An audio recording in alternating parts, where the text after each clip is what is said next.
இந்த அமர்வுல நம்ம பாக்ஸிங் அப்படின்றத பத்தி தான் பார்க்க போறோம்.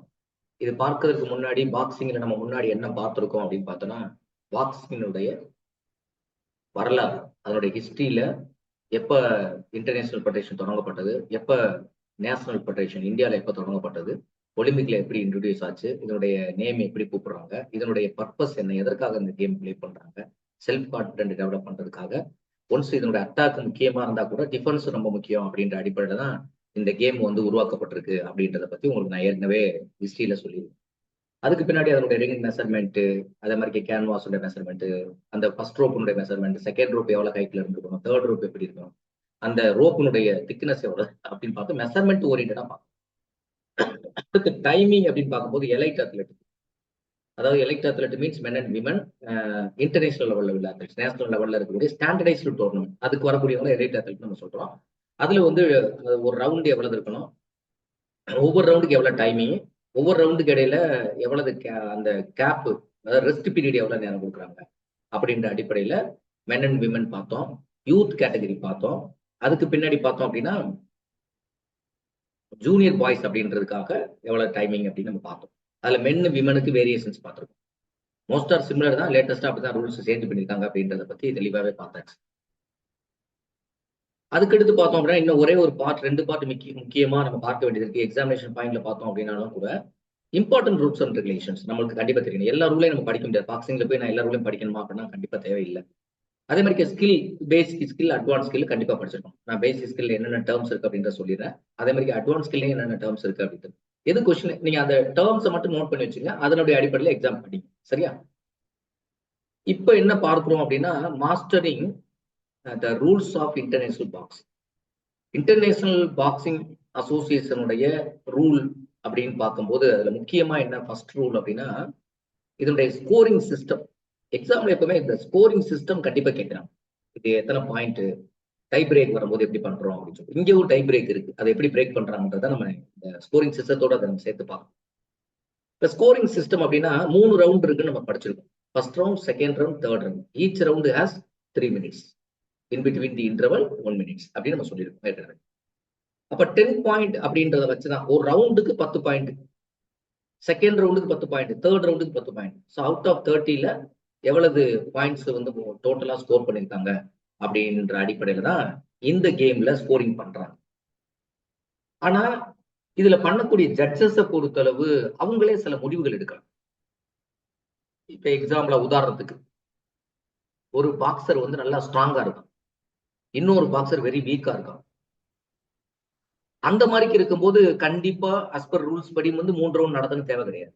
இன்கேஸ் அந்த பாக்ஸருடைய அவனுடைய ஹெல்த், அதோட நலம் கருதி, அவனுடைய நலன் கருதி தேவைப்பட்டா அந்த ஜட்ஜஸ் என்ன பண்ணலாம் அப்படின்னு பார்த்தோன்னா அந்த கேமை வந்து ஓவர் பண்ணிட்டு வின்னரை வந்து டிக்ளேர் பண்ணிக்கலாம்.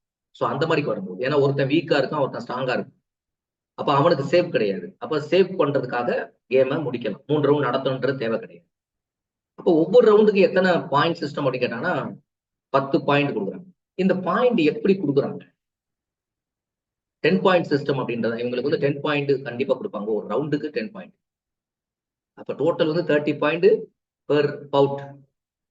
அந்த டோட்டல் பாயிண்ட் கேட்கறாங்களா இல்ல பெர் ரவுண்டுக்கு எவ்வளவு பாயிண்ட் கேட்கறாங்களான்றத மட்டும் கரெக்டா புரிஞ்சுக்கணும். சரியா? எப்படி ஸ்கோரிங் கொடுக்குறாங்க அப்படின்னா செலக்ஷன் கிரைட்டீரியா, அந்த பாயிண்ட் கொடுப்பதற்கான செலக்ஷன் கிரைட்டீரியா அப்படின்னு நம்ம பார்த்தோம் அப்படின்னா டோட்டல் 10 பாயிண்ட் சிஸ்டம் சொல்லிட்டாங்க. எஃபெக்டிவ் பர்சஸ் ஸ்டாண்டர்ட், ஒருத்தனுடைய பஞ்ச் எஃபெக்டிவா எப்படி இருக்கு சார், அப்ப எந்த இடத்துல பஞ்ச் பண்ணணும் சார்?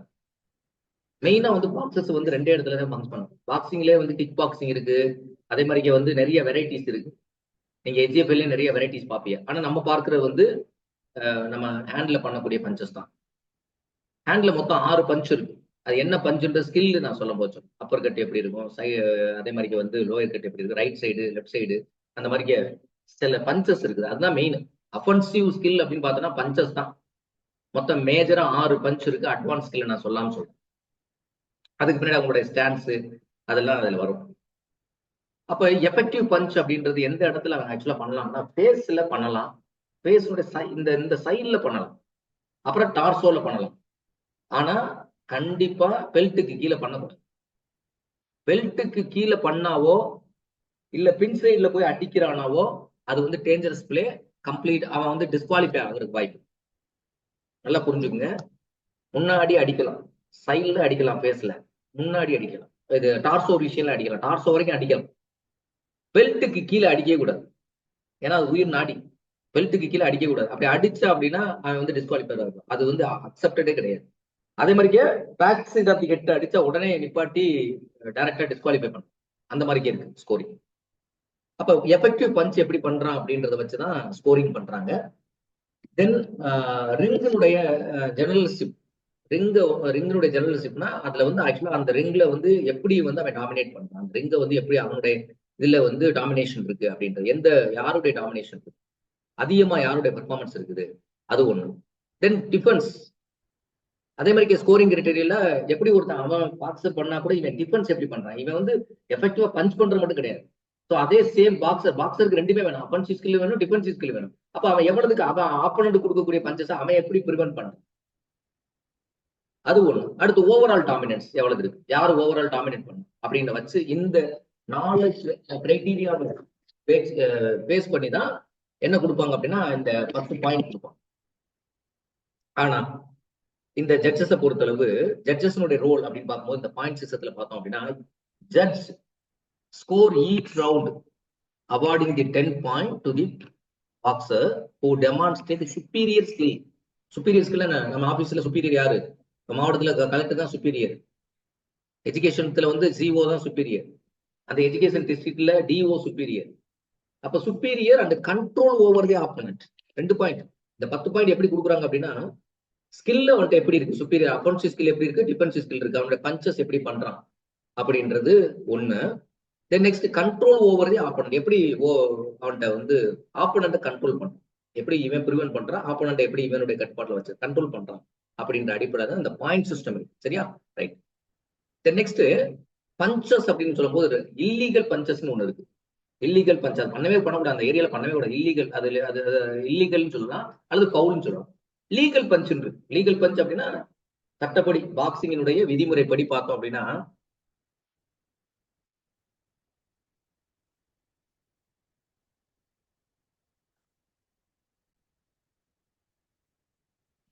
பஞ்சில் வந்து லீகல் பஞ்ச், அதாவது அஸ்பர் பாக்ஸிங்கினுடைய ரூல்ஸ் அண்ட் ரெகுலேஷன்ஸ், பாக்ஸினுடைய அந்த ரூல்ஸ் அண்ட் ரெகுலேஷன் படி பார்த்தோம் அப்படின்னா பஞ்சஸ்னுடைய ரூல் மெயினா வந்து பஞ்சஸ் தான். அஃபென்சிவ் ஸ்கில் வந்து என்ன அப்படின்னு பார்த்தோம்னா நீங்க சில கேம்ல பார்க்கும்போது அஃபென்சிவ் டிஃபென்சிவ் நம்ம பாக்குறோம், தன்னை தற்காத்துக் கொள்ளணும். அதே மாதிரி தற்காத்துக் கொள்றது அப்படின்றது வந்து என்ன அப்படின்னா ஆப்போனன்ட் ஸ்கோர் போடாம தடுக்கிறோம், அதே மாதிரி நம்ம ஸ்கோரிங் பண்ணணும். அஃபென்சிவ் அண்ட் டிஃபென்சிவ் ஸ்கில் சொல்லுவாங்க. இப்ப பஞ்சிங் தான் இங்க மெயின். 6 பஞ்ச் மேஜரா இருக்கக்கூடிய பேசிக்கான பாக்ஸருக்கு தெரிய வேண்டிய ஒரு 6 பஞ்ச் இருக்கு. அந்த 6 பஞ்ச் தான் மேஜர். அந்த பஞ்சிங் ரூல்ல பார்த்தோம் அப்படின்னா லீகல் பஞ்ச் ஏரியான்னு எங்க பஞ்ச் பண்ணணும் அந்த ஏரியால அப்படின்ற ஒரு சட்டம் இருக்கு பாக்ஸிங்ல. அதே மாதிரி பவுல் பண்ண எங்கெல்லாம் பண்ணக்கூடாது அதெல்லாம் பவுல்னு அர்த்தம். அதுக்கு என்ன அபிஷியல் கொடுக்க போறாங்க, டிசிஷன் எப்படி எடுக்க போறாங்க அப்படின்ற அடிப்படையில். ஸோ ஃபர்ஸ்ட் வந்து லீகல் பஞ்ச் ஏரியா அப்படின்னு சொல்லுவாங்க. Legal punch ஏரியானா அனுமதிக்கப்படுது. பாக்ஸிங்கினுடைய சட்டத்துப்படி பார்த்தோம் அப்படின்னா இது அனுமதிக்கப்படுது. லீகல் பஞ்ச் வந்து பாக்ஸினுடைய சட்டத்தினுடைய படி அனுமதிக்கப்படக்கூடிய area. Only punches delivered with the knuckle part of the glove to the front or side of the opponent. Knuckle part of the glove அப்படின்னா என்ன அர்த்தம், நக்கிள் பார்ட் ஆஃப் தி glove-னா இப்ப இந்த இடத்துல glove இருக்கு வச்சுக்கோங்களேன், இந்த அதாவது இது வந்து இந்த கை இருப்பாரு, இந்த நக்கிள் பார்ட், இதான் நக்கிள் பார்ட் வச்சுக்கோங்க. இந்த பார்ட்டுக்கு கீழே அந்த இதுக்கு கீழே நீங்க வந்து இந்த பேசஸ் நீங்க யூஸ் பண்ணவே கூடாது, இந்த ஏரியா யூஸ் பண்ணக்கூடாது. ஆனா இந்த பார்ட் மட்டும் தான் உங்களுடைய இதுக்கு பேரு நக்கிள் பார்ட் அப்படின்னு சொல்றாங்க, அதுக்கு கீழே அப்படின்னு அர்த்தம். இந்த அதுல மட்டும் தான் நீங்க பஞ்ச் பண்ண முடியும். ஒன்லி பஞ்சஸ் அப்படிதான் டெலிவர் பண்ணணும் with knuckle part of the glove to the front. நல்லா கவனிங்க, front or side of the opponent head or torso. அப்போ உங்களுடைய பஞ்ச் எப்படி இருக்குன்னு சொன்னா நக்கிள் பார்ட்ல தான் பண்ணணும்னு சொல்லிட்டான், கிளவுனுடைய நக்கிள் பார்ட்ல தான் பண்ணணும்னு சொல்லிட்டான். ரெண்டாவது ஃப்ரண்ட் அண்ட் சைடு ஆப்போனன்னுடைய ஃப்ரண்ட் அல்லது சைடுல பண்ணலாம். ஆனா எந்த ஃப்ரண்ட் எந்த சைடு, ஹெட்டுனுடைய சைட்லயும் பண்ணலாம், டார்சோனுடைய சைட்லயும் பண்ணலாம், அதே மாதிரி ஃப்ரண்ட்லயும் பண்ணலாம். R consider valid point. அப்படி நீங்க பஞ்ச் பண்ணீங்க அப்படின்னா அதுக்கு வேலிட் பாயிண்ட். அப்ப பஞ்சிங் ஏரியான்னு கேட்டாங்கன்னா இதான் லீகல் பாயிண்ட் அப்படின்னு. ஃபவுல் பஞ்சஸ் அப்படின்னு வரும்போது பார்த்தோம் அப்படின்னா, ஃபவுல் அப்படின்னா below the belt punches or strikers, அடிக்கிறது, அல்லது பிலோ தி பெல்ட் பஞ்சஸ், பெல்ட்டுக்கு கீழே நீங்க பஞ்ச் பண்ணாலும் சரி, பெல்ட் ஏரியானா அந்த கிப் ஏரியா இருக்குல்ல அதுக்கு கீழே அதுல பஞ்ச் பண்ணா to the back of the head அல்லது back of the head or the strictly prohibited. நீங்க எக்ஸாமினேஷன் சென்டருக்கு போகும்போது ப்ராகிபிட்டட் ஏரியான்னு போட்டுருவோம், தடை செய்யப்பட்ட பகுதி, யாரும் அந்நியர்கள் நுழைவதற்கு அனுமதி கிடையாது. அது மாதிரி என்னன்னா பாக்ஸிங்ல என்ன சொல்றான் அப்படின்னா ஸ்ட்ரிக்ட்லி ப்ராகிபிட்டட், கண்டிப்பாக தடை செய்யப்பட்டது. ஏன்னா ஹெட்ல பின்னாடி அடிக்கும் போது என்ன ஆகும் அப்படின்னா ஹெல்மெட் எல்லாம் போடாம போறோம் அப்படின்னா பேக் சைட்ல அடிச்சுன்னா உயிர் காலி. அதே மாதிரி பெல்ட்டுக்கு கீழே அடிச்சோம்னா அடிக்கிறவன் பாடு அடிச்சானா வெதர்ல அடிச்சுன்னா என்ன ஆகும், உயிர் காலி. அப்ப இந்த ரெண்டு இடமே என்னது ஸ்ட்ரிக்ட்லி ப்ராகிபிட்டட், ரொம்ப கடுமையாக தடை செய்யப்பட்ட ஒரு பஞ்ச் ஆர் பெனலைஸ்டு, டிஸ்குவாலிஃபைடு கூட பண்ணலாம் ஆர் பெனலைஸ்டு. இந்த இந்த பஞ்சுக்கு வந்து பெனலைஸ் இருக்கு. ஸோ டிஸ்குவாலிஃபை பண்ணி ஆப்போனன்ட் வின்னர் கூட டிக்ளேர் பண்ணணும். இந்த ரெண்டையும் பண்ணக்கூடாது அப்படின்றத தெளிவா வச்சு அப்ப எது பஞ்ச் லீகல் பஞ்ச் அப்படின்றது நமக்கு தெரியும். அடுத்து பார்த்தோம் அப்படின்னா இதோட எக்யூப்மெண்ட் அப்படின்னு பார்க்கும்போது மெயினா வந்து கிளவுஸை பொறுத்தளவு வந்து பார்த்தோம் அப்படின்னா அதனுடைய மெஷர்மெண்ட் பார்த்தோம் அப்படின்னா மென் வெயிட் கேட்டகரியை பொறுத்தளவு ஓவர் 69 கேஜி ரெண்டே கேட்டகரியில பிரிச்சுட்டாங்க. 69 கேஜிக்கு மேல வரக்கூடிய வெயிட் கேட்டகரி ஆடக்கூடிய உங்களுடைய கிளவுஸ் எப்படி இருக்கணும் அப்படின்னு சொன்னாங்கன்னா 12 ounce கிளவுஸ் இருக்கணும். கிளவுஸ் வெயிட் எவ்வளவு இருக்கணும், 12 ounce சொல்லுவாங்க. இப்ப நார்மலா பாக்ஸிங் பண்றவங்க ஸ்டார்டிங்ல பண்ற இதை வச்சு நீங்க டோர்னமெண்ட் போட முடியாது. டோர்னமெண்ட் ஆடுறதுக்குன்னு சில கிளவுஸ் இருக்கு, அந்த கிளவை தான் நீங்க யூஸ் பண்ணணும். டோர்னமெண்ட்டுக்குன்னு ஆடக்கூடிய கிளவை தான் யூஸ் பண்ணவே தவிர சாதாரண பாக்ஸிங்ல போட்டுட்டு ஆடுவாங்க அந்த கிளவுக்கு அனுமதி கிடையாது.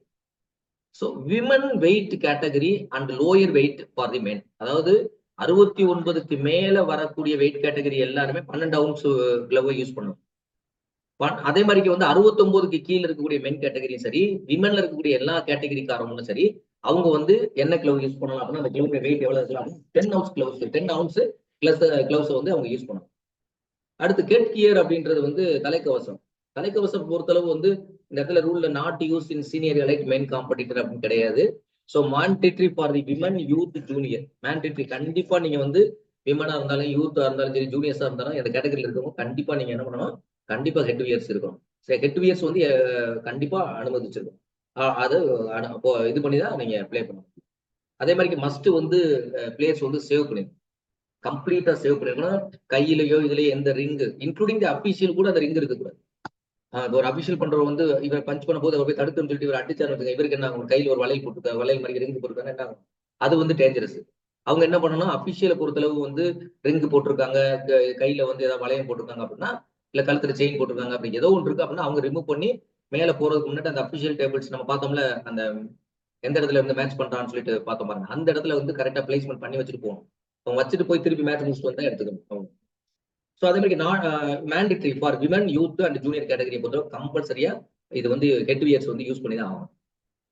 Next weight division. வெயிட் டிவிஷனை பொறுத்தளவு வந்து இன்டர்நேஷனல் காம்படிஷனை பொறுத்தளவு boxers are divided into weight category into based on their body mass. Body mass அவங்களோட வெயிட் பாடி மாஸை வச்சுதான் அவங்கள வெயிட் கேட்டகரியை, உடலுடைய எடையை வச்சுதான் அவங்கள வெயிட் கேட்டகரியை டிவிஷன்ஸ் பண்றாங்க. அதுல ப்ரீ பவுட் வெயிட் இன் அப்படின்னு இருக்கு, அதே மாதிரி போஸ்ட் பெய்ட் வெயிட் இன். இப்ப ப்ரீ பவுட் வெயிட்டிங் அப்படின்னு வச்சுங்களேன், காம்படிஷனுக்கு முன்னாடி வேயிங் பண்ணுவாங்க. முதல்ல ட்ரையல் வெயிட் கொடுப்பாங்க, அப்புறம் ரியல் வெயிட் கொடுப்பாங்க. ட்ரையல் வெயிட் முடிச்சுட்டு ட்ரையல் வெயிட் எதுக்காக, ட்ரையல் வெயிட் என்ன வெயிட்டிங் மிஷின்ல வெயிட் மிஷின் வச்சு போடுறோமோ அதே இதை தான் உள்ளேயும் வைக்கும். ஏன்னா இதுல பார்த்துட்டு அதுல ஒரு நான் இங்க வைக்கும் போது சாதா இது வைக்கிறேன், உள்ள வைக்கும் போது டிஜிட்டல் வைக்கிறேன், அப்படி வைக்கக்கூடாது. அப்படி இருந்தா நீங்க தாராளமா கிளைம் பண்ணலாம். நீங்க என்ன உள்ள மெஷர் பண்றாங்களோ அதே எக்யூப்மெண்ட் வெளியில ட்ரையல் வெயிட்டுக்கும் வச்சு மினிமம் ட்ரெஸ்ஸஸ்ல போடலாம், வித்தவுட் ட்ரெஸ்ல கூட போடலாம்.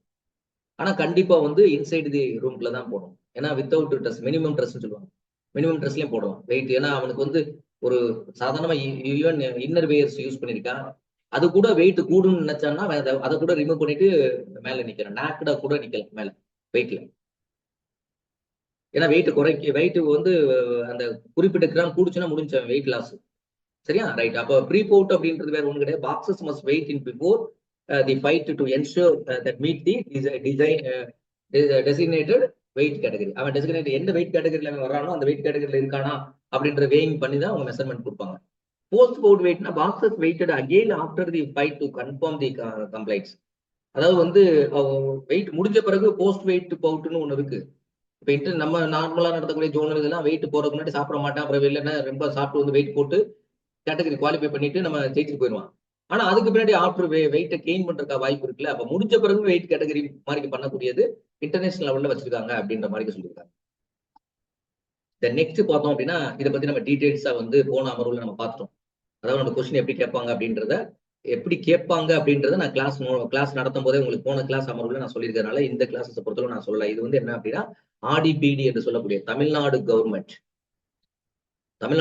நடத்தக்கூடிய ரிபப்ளிக் டே நியூ கேம்ஸ், அதே மாதிரி பாரதியார் டே நியூ கேம்ஸ்ல வரக்கூடிய எல்லா விளையாட்டுகளும் வெயிட் கேட்டகரி வரும்போது இந்த பாக்ஸிங்னு சில weight category under 14 boys, under 14 girls, under 17 boys, under 17 girls, under 19 boys, under 19 girls, அவங்களுக்குன்னு சில வெயிட் கேட்டகரி இருக்கு. படிக்கிறது எப்படி படிக்கன்னு நான் சொல்லியிருக்கேன். அது மட்டும் இல்லாம அவங்களுக்கு எத்தனை கேட்டகரி இருக்குன்னு கூட கொஸ்டின்ல கேட்கலாம். இப்போ எக்ஸாம்பிள் பார் அண்டர் 14 அதை நான் போன அமர்வுல நான் சொல்லல. மற்றபடி கொஸ்டின் எப்படி கேட்பாங்க அப்படின்னு நான் சொன்னேன். இது வந்து நான் இந்த போன அமர்வுல நான் சொல்லல. அந்த பாயிண்ட் மட்டும் நான் விடுபட்டு சொல்லிடுறேன். என்ன அப்படின்னா 14 கேட்டகரியில எத்தனை ஈவெண்ட் இருக்கு அப்படின்னு கேட்கலாம். எத்தனை ஈவெண்ட் இருக்குன்னு கேட்கலாம். அப்படி கேட்கறாங்க அப்படின்னா 1 2 3 4 5 6 7 8 9 10 11 அப்ப 11 ஈவெண்ட் இருக்கு, 11 வெயிட் கேட்டகரி இருக்கு. அதையாவது படிச்சுக்கணும். ஆனா கண்டிப்பா வெயிட் படிக்கணுன்றது நான் போன அமர்வுல சொன்ன மாதிரி நீங்க படிக்கணும். அது தவிர எத்தனை டோட்டல் நம்பர் அதையாவது எழுதிக்கிங்க. நோட்ஸ்ல ஷார்ட் நோட்ஸ்ல எழுதிக்கணும். அண்டர் 14 மென்னுக்கு வந்து 11 கேட்டகரி இருக்கு. அப்புறம் அவங்களுக்கு பார்த்தோன்னா 13 கேட்டகரி இருக்கு. இவங்களுக்கு வந்து 13 கேட்டகரி, அடிஷனலா 2 கேட்டகரி வருதா 13 கேட்டகரி. அதே மாதிரி அண்டர் 90 எத்தனை கேட்டகரி அப்படின்னா 11 கேட்டகரி. அதே மாதிரி வந்து அண்டர் 14 பிரிவு கேட்டகரி விமனுக்கு பார்த்தோம் அப்படின்னா எத்தனை கேட்டகரி அப்படின்னு பார்த்தோன்னா அதுக்கும் 11 கேட்டகரி. அப்ப வெயிட் கேட்டகரி வைஸா பார்க்கணும் நம்ம எத்தனை இருக்கு அப்படின்னு சொல்லி பார்த்தோம். அதே மாதிரி பாருங்க அண்டர் 17க்கு வெறும் 13 தான் உங்களுக்கு இருக்கு. ஆக்சுவலா விமனுக்கு பாத்தீங்கன்னா வெயிட் கேட்டகரி கூடிக்கிட்டே இருக்கு பாருங்க. ஸோ 15 கேட்டகரி இருக்கு வெயிட் கேட்டகரியில. ஏன்னா அவங்க வெயிட் வந்து ரொம்ப வெயிட் போச்சுன்னா விமனுக்கு வந்து டேஞ்சரஸ். வெயிட் ரொம்ப கம்மியான வெயிட்ல ஒரு கேட்டகரியை ஃப்ரேம் பண்ணுவாங்க. ஸோ அதனாலதான் அதிகமான வெயிட் கேட்டகரி வர ஒரு காரணம். இதுல பார்த்தோம்னா இதுக்கும் அதே மாதிரி தான். அண்டர் 19 கேர்ள்ஸை பொறுத்தளவு 12. ஸோ அதை மட்டும் நீங்க படிச்சு சரியா ரைட் ஓகே. இப்ப ஸ்கூல் கேம் ஃபெடரேஷன் நம்ம நடத்துறதுல வரும்போது இப்படி கேட்பான்னு சொல்லிட்டேன். ஸோ இன்டர்நேஷனல் லெவல்ல வரக்கூடியதுல இந்த மாதிரி தான் கேட்பாங்க. மென்னுக்கு வந்து ஃபிளை வெயிட் எவ்வளவு 51 கேஜினா ஃபிளை வெயிட் 51 கேஜி கொடுத்து ஃபிளை வெயிட் கேட்பாங்க. ஃபிளை வெயிட் கொடுத்து இதை கேட்பாங்க. ஸோ அது மாதிரி feather weight, light weight 63.5, welter weight 71 KG, middle weight 80 KG, அதே மாதிரி heavy weight 90 KG, super heavy வெயிட்ன்றது பிளஸ் 92க்கு மேல வரக்கூடிய. அதே மாதிரி பார்த்தோன்னா இங்க சூப்பர் வெயிட் கேட்டகரி விமனை பொறுத்தளவு கிடையாது. ஏன்னா நாட் அப்ளிகபிள் போட்டாங்க. அதுக்கடுத்து மற்ற வெயிட்டை பொறுத்தளவு வந்து fly weight, bantam weight, feather weight, light weight, welter weight and middle weight. So இந்த மாதிரி வெயிட் கேட்டகரி இருக்கு அப்படின்றதான். இந்த மாதிரி ஒவ்வொரு இதுலயுமே என்ன அப்படின்னு பார்த்தோம்னா நம்மளுக்கு மெயினா வந்து நம்ம படிக்கும் போது ரொம்ப எச்சரிக்கையா படிக்க வேண்டிய விஷயம் என்ன அப்படின்னா இந்த மாதிரி இருக்கக்கூடிய வெயிட் கேட்டகரி எல்லாம் கரெக்டா எழுதி படிக்கணும். இதே வந்து ஏயுக்கு தனி ரூல். ஏயு அப்படின்னு வரும்போது அசோசியேஷன் இந்தியன் யூனிவர்சிட்டி நடத்தக்கூடிய விளையாட்டு, அதாவது காலேஜ் லெவலில் நடக்கக்கூடிய காம்படிஷன்ல பாக்ஸிங்க்கு வந்து டிஃபரெண்ட் கேட்டகரிஸ். அந்த கேட்டகரி பார்த்தோம் அப்படின்னா மென்னுக்கு பார்த்தோம் அப்படின்னா 50 இதான் வந்து மென்னுக்கு உள்ளது. 56 51 அப்படின்னு சொல்றோம். 46 to 51 அப்படின்றது ஃபர்ஸ்ட் கேட்டகரி. அதே மாதிரி பிளஸ் அதே மாதிரி தான் நம்ம இதுக்கு கொடுத்துருக்க மாதிரி வச்சிருக்காங்க. இன்டர்நேஷனல் அசோசியேஷன் வச்சிருக்க மாதிரியே பிளஸ் 92க்கு மேல வரவங்க எல்லாமே above weight category, super heavy வெயிட்னு சொல்லுவாங்கல்ல அந்த மாதிரி வருது. அதே மாதிரி விமனுக்கு ஸ்டார்டிங் அதே மாதிரி முடிகிற வந்து 81 பிலோ அப்படின்றது கிடையாது. பிளஸ் 81 கேஜி வரக்கூடிய எல்லாருமே இந்த கேட்டகரியில வருவாங்க. ஆனா அங்க வந்து இன்டர்நேஷனல் பாக்ஸிங் அசோசியேஷன்ல பார்த்தோம் அப்படின்னா விமனுக்கு வந்து ஹெவி வெயிட் கேட்டகரி கிடையாது, நாட் அப்ளிகபிள் போட்டாங்க. சரி அந்த மாதிரி கொஸ்டின்ஸ் நம்ம கேட்கிற கொஸ்டின்ஸ் இருக்கு. ஸோ இந்த மாதிரிக்கே நீங்க பாத்துங்க ரெண்டையுமே. நெக்ஸ்ட் வந்து என்ன அப்படின்னு பார்த்தோம்னா இப்போ பாயிண்ட் சிஸ்டம் பார்த்தோம்ல 10 பாயிண்ட். இதுல வந்து knock out and technical knock அவுட்னு ஒன்று இருக்கு. ரொம்ப முக்கியமான பாயிண்ட் கொஸ்டின்ல கேட்கலாம். ஏன்னா கொஸ்டின் பேப்பர் செட்டர்ஸ் வந்து எப்படின்னா இப்பெல்லாம் ஸ்டாண்டர்டைஸ்டா உள்ள போறாங்க. நம்ம வந்து மேஜரா ஒரு 2 யூனிட் ஒமிட் பண்ண மாட்டாங்க. அந்த 2 மேஜர் யூனிட்ல எப்படி வேணாலும் கொஸ்டின் கேட்கலாம். ஆனா நம்ம படிச்ச கொஸ்டின் கண்டிப்பா கேட்கிற அளவுக்கு நம்ம நிறைய படிப்போம், அப்புறம் லிமிட்டட் பண்ணுவோம், அப்படி போவோம். முதலே நம்ம வந்து எடுத்த உடனே இது மட்டும் படிச்சா போதும், கம்மியா படிச்சா அப்புறம் கொஸ்டின் கேட்கலன்னா என்ன ஆயிரும். ஸோ நம்ம படிக்கிற ஒரு ஸ்டாண்டர்ட் லெவல், சும்மா எடுத்து படிச்சோம் அப்படின்னு இல்லை, ஸ்டாண்டர்ட் லெவல்ல படிக்கணும். சரியா ரைட். அதுல இப்ப நாக் அவுட் அப்படின்னா என்ன, டெக்னிக்கல் நாக் அவுட்னா என்ன அப்படின்றது 2 பாயிண்ட் இங்க தெரிஞ்சு. நாக் அவுட் அப்படின்றது வேற ஒண்ணு இல்லை. If the boxer is knocked down for 10 seconds and cannot continue, the fight is declared knockout. இப்போ ஒருத்தன் வந்து ஃபைட் பண்றான், அவனை ஃபர்ஸ்ட் உள்ள ஏறுற ஃபர்ஸ்ட் நிமிஷம் மூணு நிமிஷம் ஆக்சுவலா விளையாடணும். ஃபர்ஸ்ட் நிமிஷத்துல ஒரு அடிச்சு அடியில கீழே விழுந்துட்டான். ஸோ அபிஷியல் என்ன பண்றாரு, 10 செகண்ட் கொடுக்குறாரு. அந்த 10 செகண்ட்ல விழுந்தவன் பாக்ஸர் எந்திரிச்சு அவன் அந்த மேட்சை கன்டினியூ பண்ண, அந்த பவுட்டை கன்டினியூ பண்ணல அப்படின்னா ஆட்டோமேட்டிக்கா that is called as knock out அப்படின்னா. நாக் அவுட்னா ஒரே அடி முடிஞ்சு நாக் அவுட். சரியா, ஒரு அடியில் அது எத்தனை செகண்ட் கேட்பான். நாக் அவுட்ல வந்து எவ்வளவு டைமிங் வந்து அந்த பிளேயர் வந்து கன்டினியூ பண்ண முடியாம இருக்கா, கேன் நாட் கண்டினியூஸ். எவ்வளவு செகண்டுக்கு மேல 10 செகண்ட் வரைக்கும் தான் permitted, down for 10 second. So 10 செகண்டுக்கு முன்னாடியே எந்திரிச்சு 10 செகண்ட்ல கூட எந்திரிச்சு விளையாட ஆரம்பிச்சிடும். அப்படி விளையாடல அப்படின்னா அது நாக் அவுட். இன்னொன்னு வந்து டெக்னிக்கல் நாக் அவுட்னு சொல்றாங்க. அது என்ன, டிகேஓன்னு சொல்றாங்க. இது வந்து knock out KO. Technical knock அவுட்ன்றது டிகேஓ அப்படின்றது என்ன, referee declared referee declare a technical knockout when a boxer cannot safely continue even without count. இப்ப நான் சொன்ன ஸ்டார்டிங்ல தொடக்கத்துல பாக்ஸிங் நடத்தும் போது தொடக்கத்துல நான் என்ன சொன்னேன் அப்படின்னா, ஒரு பாக்ஸர் அப்படின்றது வந்து அபிஷியல் வந்து கொடுக்கும்போது 10.6 கொடுக்குறாரு அப்படின்னா அவர் வந்து 3 ரவுண்ட் நடத்தணும் தேவை கிடையாது. ஃபர்ஸ்ட் ரவுண்ட்லேயே உள்ள வந்தவனே ஒரு பிளேயர் வந்து நல்லா ஸ்ட்ராங்கா இருக்கான், அவர்கிட்ட வீக்கா இருக்கான், அவனுக்கு சேஃப் தான் மெயின். இவர் வந்து இந்த பாக்ஸிங்ல பாக்ஸரை சேவ் பண்ணணும், அதுதான் அபிஷியலோட மெயினான வேலை. அப்ப அவனால வந்து கன்டினியூ பண்ண முடியாது இது அப்படின்னு நினைச்சா நேரடியா அதுக்கு கொடுக்கும். அதுக்கு பேர் technical knock out. Without continue பண்ணவே வேண்டிய 3 ரவுண்ட் போக தேவையில்லை, அந்த ஒரு ரவுண்டுக்கு இருக்கக்கூடிய 3 நிமிஷத்தை கம்ப்ளீட் பண்ண தேவையில்லை. உடனே என்ன நிப்பாட்டி ஃபேவர் ஆஃப் ரெட் கார்னர் இல்லைன்னா ஃபேவர் ஆஃப் ப்ளூ கார்னர் அப்படின்னு சொல்லிட்டு ரிசல்ட்டை டிக்ளேர் பண்ணிடலாம், முடிஞ்சு போச்சு, அவ்வளவுதான். ஸோ இப்போ நாக் அவுட்னு கொஸ்டின் கேட்டா என்னன்னு சொன்னா உங்களுக்கு ஆன்சர் பண்ண முடியுமா அப்படின்னா சாட் பாக்ஸ்ல ஒய்ன்ற லெட்டர் போடுங்கப்பா. ஒருத்தர் தான் போட்டிருக்காரு, மற்றவங்க எல்லாம் ஆன் பண்ணி வச்சு தூங்கிட்டு இருக்கான்னு நினைக்கிறேன். Okay, well and good. Technical knock அவுட்னா என்னன்னு தெரியுமா, அதுக்கு ஒரு லெட்டர் போடுங்க பார்ப்போம். டெக்னிக்கல் நாக் அவுட்னா என்ன தெரியும்? வெரி குட், சூப்பர் பா, super. Yes sir. Okay okay okay, thank you thank you. Next the referee crucial role. ரெஃபரியுடைய ரோல் என்ன அப்படின்னு சொன்னா, முதல்ல வந்து ஃபர்ஸ்ட் வந்து சேஃப்டி தி ஃபர்ஸ்ட். முதல்ல சேஃப்டி தான் முக்கியம். ஏன்னா அபிஷியல வந்து என்ன பண்ண வைக்கணும் அப்படின்னா சேஃபா வந்து பாக்ஸர்ஸை சேவ் பண்ணணும். ஒருத்தர் ஸ்ட்ராங்கா இருக்கான், ஒருத்தர் வீக்கா இருக்கான், விளையாடுறதுக்கு வந்துட்டான் அப்படின்றதுக்காக அவனை அடி வாங்கி அவனை அங்கே அவுட்லே ஆளை வந்து சிவியர் இன்ஜுரியோ இல்ல டெத் லெவலுக்கு கொண்டு போக விட்டுறக்கூடாது. அது வேலை யாருடைய வேலை? அப்ப first crucial rule, the referee's crucial rule. So safe the first, safety first. The referee ensure the safety யாரு of both boxer through the fight, monitoring their condition.